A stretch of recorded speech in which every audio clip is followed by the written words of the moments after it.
Hello, my name is Carrie Maloney. I'm a health and wellness coach and founder of Carrie Maloney Wellness. I work one-on-one with clients to help them live healthier and happier lives. I teach yoga and mindfulness classes in the Washington, D.C. area, and I also host international retreats. You can visit my website at www.carriemaloney.com for more information on classes and retreats. Currently, I'm studying nutrition at Maryland University of Integrative Health, and I'm here today to present Eat for Joy, Nutrition to Support Mental Health. Next slide. Today, I'm going to tell you my story and how I entered this path toward greater health and wellness. I'll talk about ancient wisdom on food, the mind-gut connection, the rise of nutritional psychology, the link between food and emotions. I'll identify good mood foods and bad mood foods. And I'll also talk about strategies and tools for making positive change in your life. Next slide. So let's get started. Here I am serving in Iraq and Afghanistan. I had a pretty stressful career in U.S. national security and foreign policy. I've spent my entire career focused on conflict and war. And I spent a lot of that time actually working in war zones. I've only recently realized what a profound effect nutrition has had on me. During my time overseas, I've been eating mostly processed foods shipped in from around the world or meals ready to eat that have a shelf life of 5 years or more. Next slide. Here I am upon returning from Afghanistan in 2013. I returned from that assignment depleted. I didn't want to get out of bed in the morning. When I did, I would linger on the couch all day, sleep, watch TV, and order Domino's pizza delivery. I was staying with a friend at the time when I first returned, and that's her dog Riley in the picture. There are a number of factors, physical, emotional, and spiritual, that got me to the point of total burnout. I believe that proper nutrition is the foundation for my healing journey. Next slide. And God said, "Behold, I have given you every plant yielding seed that is on the face of all the earth, and every tree with seed in its fruit. You shall have them for food." Genesis chapter 1, verse 29. In many of the major religions and ancient wisdom traditions, there was a sense that the nourishment that the human body needs is available in nature. Next slide. I did my yoga teacher training in southern India, and I learned from Shivananda, my yoga guru, about sattvic food. Sattvic food includes fresh fruits, vegetables, legumes, nuts, seeds, dairy, honey, and herb teas. And according to Hindu tradition, sattvic food carries knowledge and purity. And it's the highest food to strive to eat. And I will say, during my 8 weeks that I spent at the Shivananda ashram in India, eating a sattvic diet, it made a big difference in my mood. I felt happier and more joyful and less stressed. That among all the other activities that we had there. Next slide. I also learned about Ayurveda in India. Ayurveda is the science of life. It is a traditional healing system dating back 5,000 years. Ayurveda teaches to eat foods in their most natural state, and it also teaches that people are different. They're made differently. They have different constitutions and have different dietary needs. This is an Ayurvedic proverb. I believe there is truth in this proverb. However, I'm not telling you to stop taking any medications, because that is the decision that for you to make with your doctor. Next slide. Ayurveda also teaches that our health revolves around digestion, what we eat and how efficiently it is digested. On that note, modern science is indicating that the gut is connected to our nervous and immune system. Since the initiation of the Microbiome Initiative in 2008, we're learning about the microbiota that live in the digestive tract and how they influence the nervous system and the brain. Scientists are calling the gut a second brain. I'm not going to go deep into this topic. If you'd like to learn more, I found this book by Dr. Emran Mayer to be a fascinating read on the connection between the mind and the gut. Next slide. So, what we're learning about the mind-gut connection is also giving rise to new fields of study in nutritional psychiatry and nutritional psychology.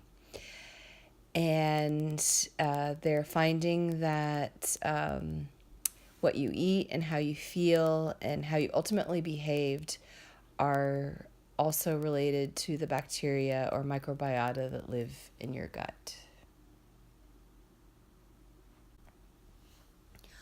On the topic of food and emotions, I'm drawing heavily from the work of Julia Ross, who's a pioneer in the field of nutritional psychology.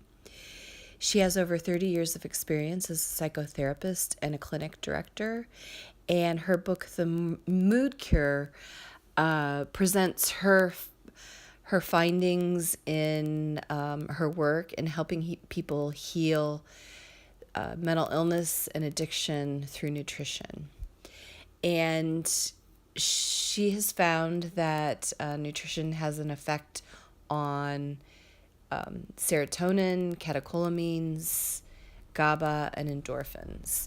And just to touch on the serotonin, which is often a factor in depression, to the point that one of the most commonly prescribed drugs for depression is an SSRI, or a serotonin selective reuptake inhibitor. And it's interesting that there are foods that have been identified that can support serotonin production in the body or can diminish serotonin production.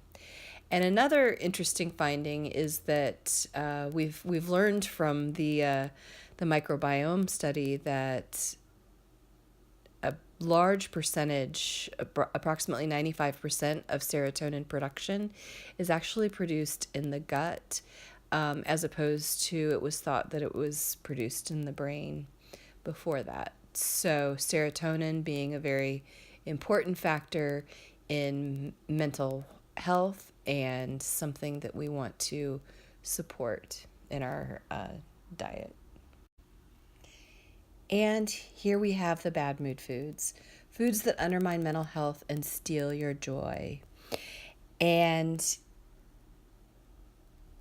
in the picture in the on the left side, that is my personal junk food stash.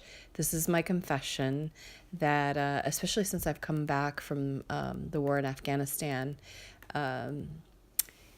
I've turn to food to comfort myself when I don't feel well, which is not a great habit, something I'm working on. But anyway, these are the foods that are bad mood foods. Next slide. And here we have the list of the bad mood foods. They include sugar and white flour starches, wheat, fats. Those are bad fats. We'll look at other fats in the good mood foods. Soy, any kind of food additive, caffeine, coloring, preservatives, artificial sweeteners, and pesticides.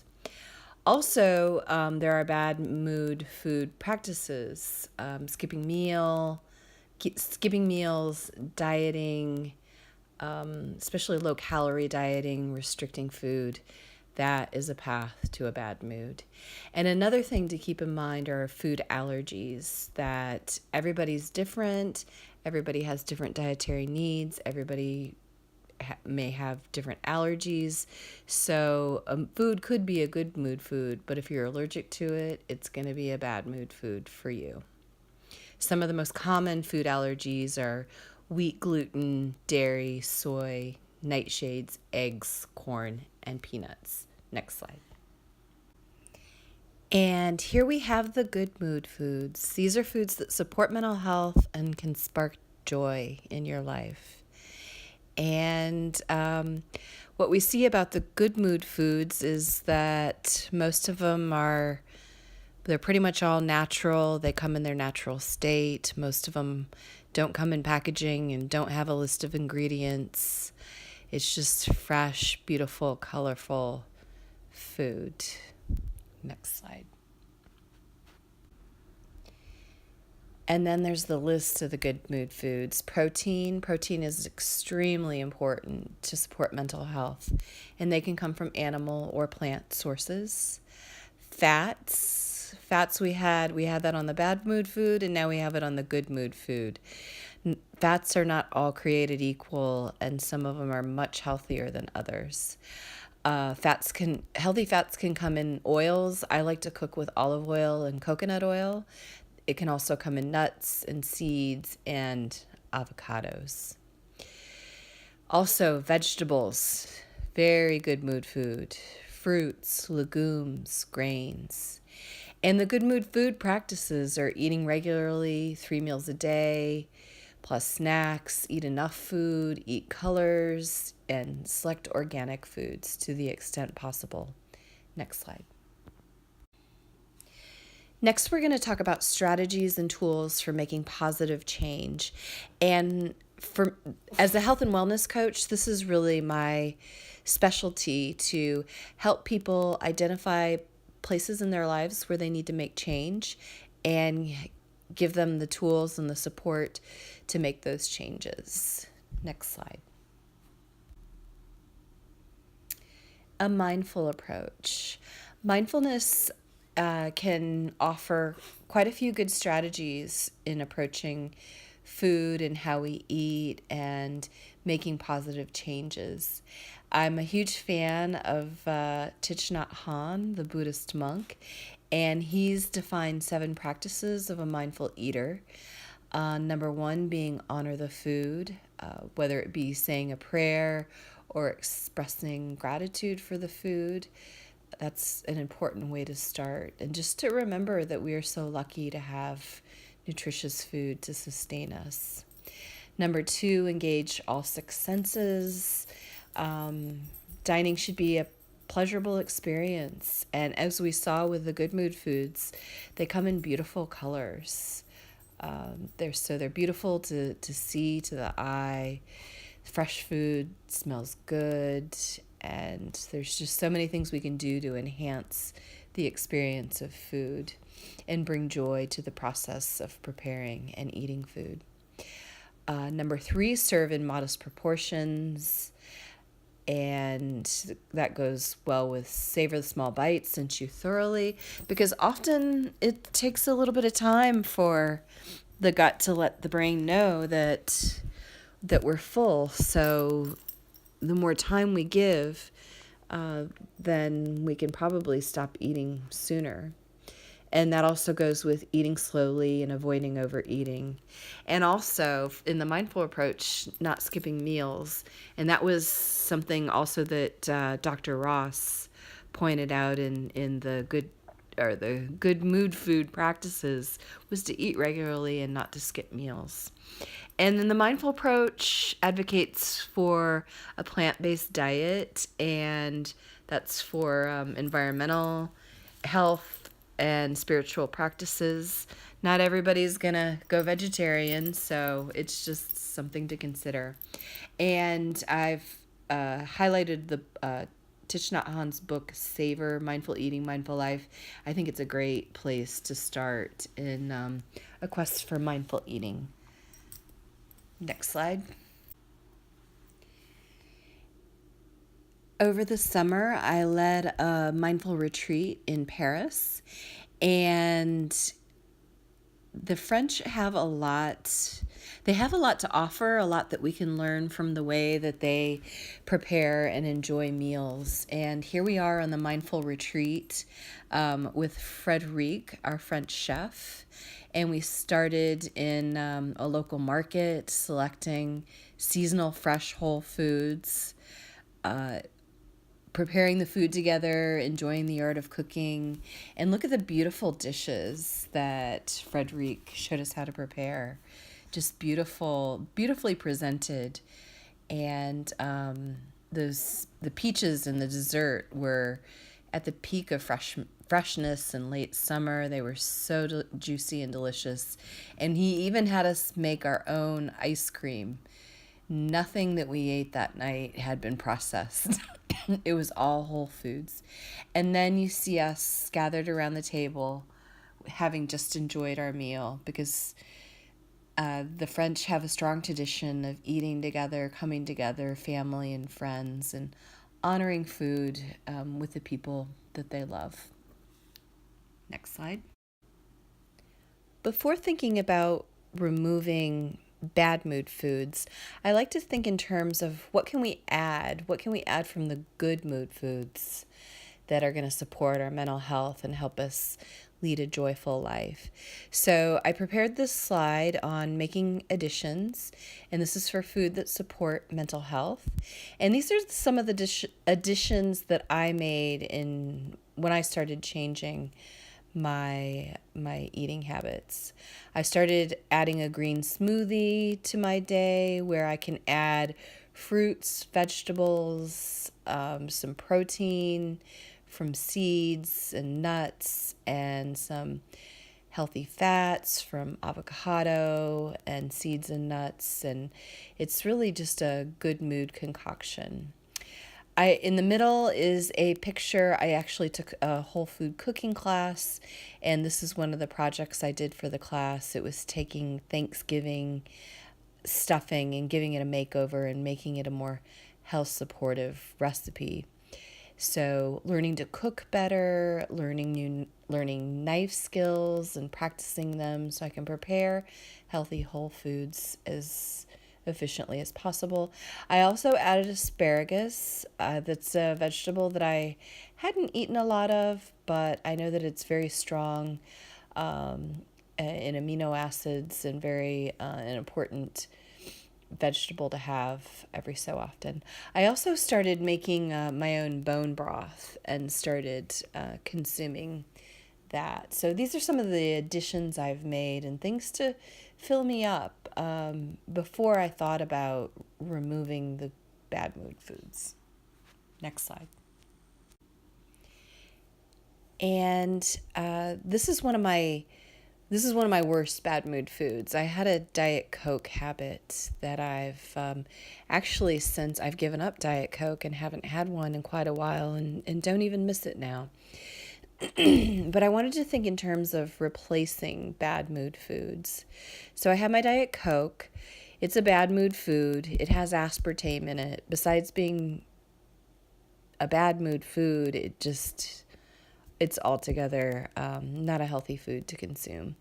So what I did is I let go of Diet Coke, and I had a transitional period where I would have just a regular Coke, which that's not necessarily great either, but at least I'm eliminating the aspartame, the artificial sweetener, from my diet. So, and I moved on from the regular Coke and came to a can of sparkling water. The sparkling water doesn't have any sugar, it doesn't have any artificial sweetener, it doesn't have really much added to it. It's just bubbly and delicious. So it helps me because I like to have that experience of opening a cold can of soda, and it gives me the bubbly, but it doesn't give me the aspartame and the high fructose corn syrup and all the other food colorings and everything else that goes into them. So that's an example of how I weaned myself off of a bad mood food. Next slide. And this slide shows a way of minimizing the impact of bad mood foods, because if you look at the the bad mood food, the list and the picture, you see stuff on there that we consume every day, and some of it we really like and want to hang on to. I still drink a cup of coffee in the morning, and this is how I minimize the impact of the coffee on by I wake up in the morning and I have a warm glass of lemon juice first thing, fresh squeezed lemon into warm water. And it has no caffeine. It has multiple health benefits. It's a good mood food, and it's also an Ayurvedic tradition that I've continued since I came back from India. So I have that first. That's the first thing to go in my body in the morning, and then after that, and usually after some food, a good mood food breakfast, often a green smoothie, I'll have a cup of coffee. I'll have only one cup of coffee. I take it black, no sweetener. It's got the caffeine, and it's considered a bad mood food when we're talking in terms of mental health, because caffeine is known to deplete serotonin, and serotonin is that feel good substance we have in our body that supports our well-being. So after a one cup of coffee, if I want another hot drink throughout the day, then I choose green tea. And I have green tea with no sweetener. It has a lot less caffeine than coffee, and it comes with multiple health benefits, and it is a much better mood food.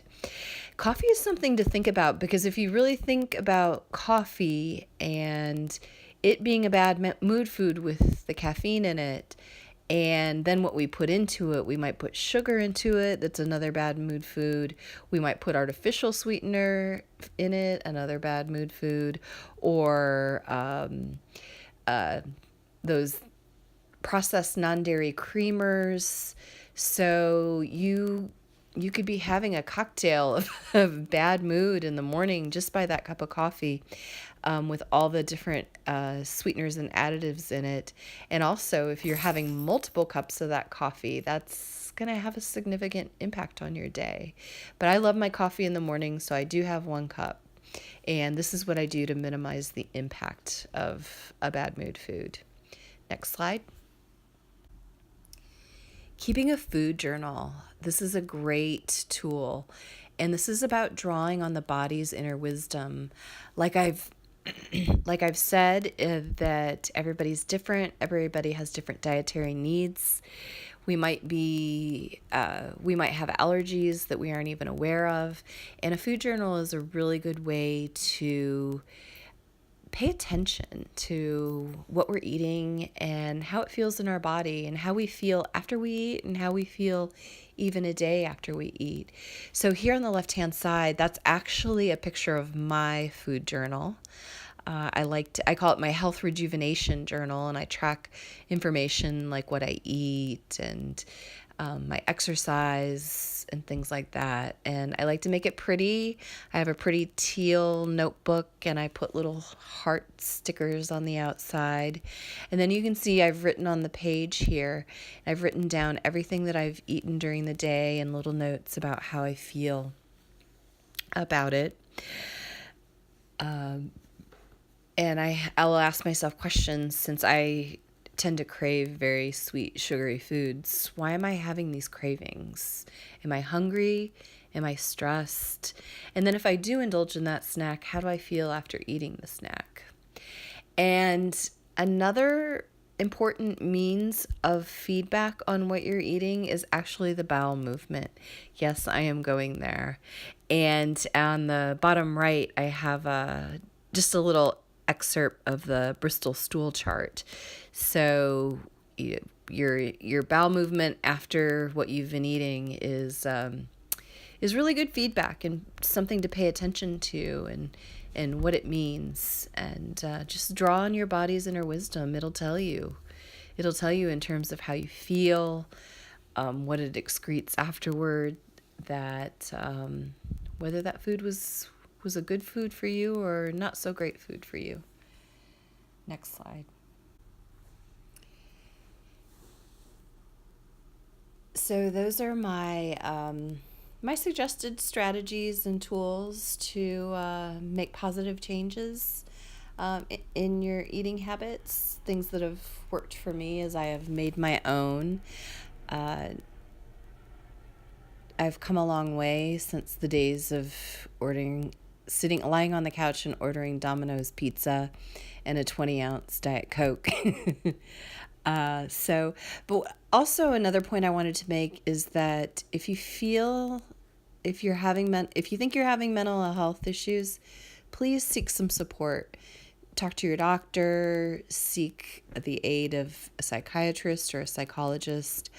I was in that fatigued, depressed state and just eating junk food. I lived like that for about a year and a half, just in complete denial of the state I was in. And I finally got some support and some help, and it's made a huge difference for me. And I'd also suggest nutritionist is something to think about. Nutritionists can work with you on a personalized level in what your dietary needs are, come up with a plan to help you improve your health and your wellness. And then there's health and wellness coach, which is what I am, and I help people identify the areas where they need to make some positive change, and I help them get there by helping them raise consciousness, self-learning, and helping them set goals and holding them accountable for their goals and celebrating their success. That's a big part of it too. So on that note, next slide. And these are the conclusions that I'd like you to take away from today after my presentation. So just know that food has a profound effect on mood and mental health, that fresh seasonal whole foods support mental health. Everyone has different dietary needs, and there are many strategies and tools to help you make positive change. And whenever you need to, seek professional support. And check out my website at www.carriemaloney.com. I have a lot of exciting things coming up. I have another mindful retreat in Paris coming up in 2017. So I'd love to meet you on my website. And that is it. Thank you very much. Oh, just one more thing on the next slide is a list of all the references that I used to put together my presentation. And there are some books and articles in here that have helped me in my healing journey, in my journey to eat better and take better care of myself. So you can look up any of the books that I've recommended within the presentation on the references page. And on that note, have a joyful day. Thank you. Bye.